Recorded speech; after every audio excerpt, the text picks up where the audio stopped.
Hello, this is Mr. Wyrick, and I'll be talking to you today about lesson 4.4, the fourth lesson from chapter 4.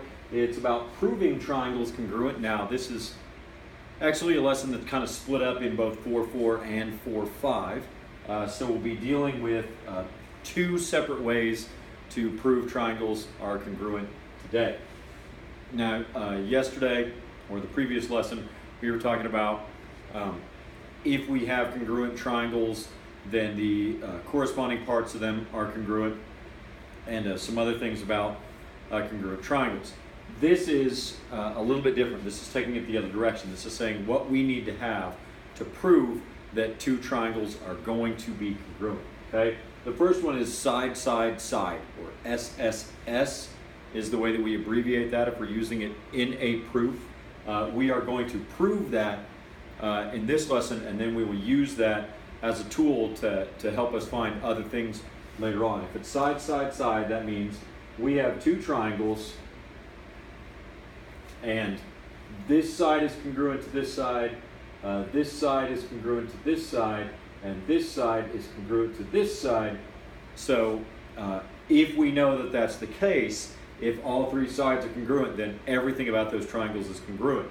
And we know from the corresponding parts that the angles will also be congruent in that case.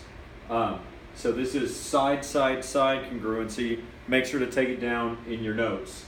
All three of the sides are the same, means the triangles are the same. And then we have side, angle, side. Okay?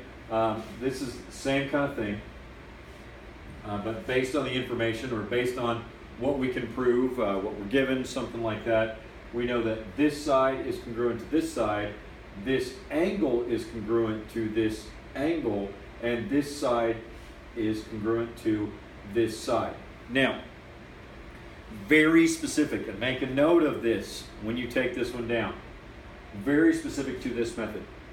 If we have side, angle, side, it has to be the angle between the two sides that are congruent. Okay? The angle can't be over here or over here.